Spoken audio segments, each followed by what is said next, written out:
अस्सलाम वालेकुम हक मौजूद। जिए सिंध जिए लतीफ़।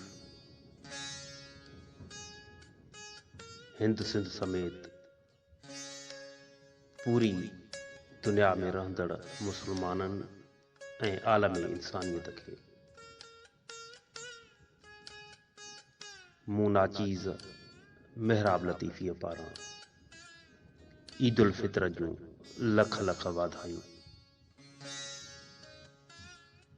ईद जे हवाले सां शाह साईं जे कलाम मां कुझु बैतनि जो विर्त कंदासीं।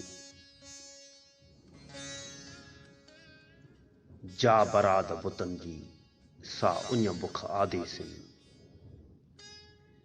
जा बराद बुतन जी सा उञ बुख आदेसिन। रोज़ा रिंद रखन ईद न ओॾा कापड़ी।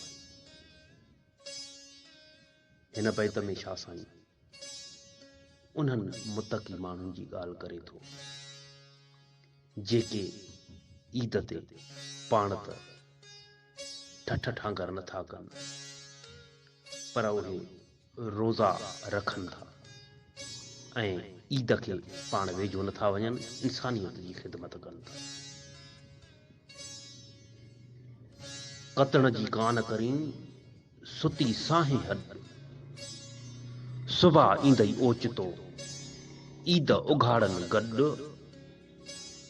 जित सरतियूं कंदई सॾ उते सिकंदीअ सिंगार खे।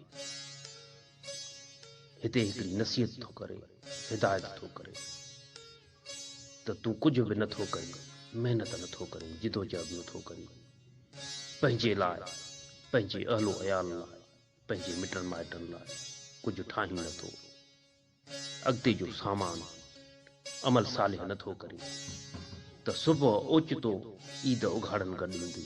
जेके मिसकिन माण्हू आहिनि उन्हनि सां गॾु तुंहिंजी ईद ईंदी। या खणी रूहानी राज़ परूल ॾिजे त अचानक तुंहिंजो ॾींहं पूरा थी वेंदा। जित सरतियूं कंदई सॾ उत सिकंदीअ सिंगार उते सिकंदीअ सिंगार खे। जिते तोखे सरतियूं सॾ कंदा उते तूं सिंगार लाइ सिकंदे पंहिंजे लाइ कुझु करे वठ। ही त हुया ईद जे हवाले सां बैत। आख़िर में शाह साईं जे सुर सारंग जी बैत सां पूरी दुनिया ऐं आलम इंसानियत लाइ दुआ।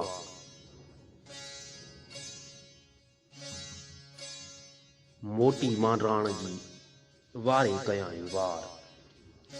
मोटी मांडराण जी वारे कयाई वार। विजूं वसण आयूं 14 थी चौधार। के उथी हलियूं इस्तंबोल ॾे, के मिणियूं मगरब पार। के चमकन चीन ते, के लहन समरकंद सार। के रमी वेयूं रूम ते, के काबिल, के कंधार। के दिल्लीअ, के दखन, के गुड़न मथे गिरनार। कहीं जुंबी जेसर मीर तां ॾिना बेखानीर बकार। कहीं भुज भुजायो, कहीं ढट मथां ही ढार। कहीं अची उमरकोट तां वसाया बल्हार। साईं सदाईं करी मथे सिंध सुकार। दोस्त मिठा दिलदार आलम सब आबाद करूं। जिए सिंध जिए लतीफ़, जिए लतीफ़ साईं जी ॿोली।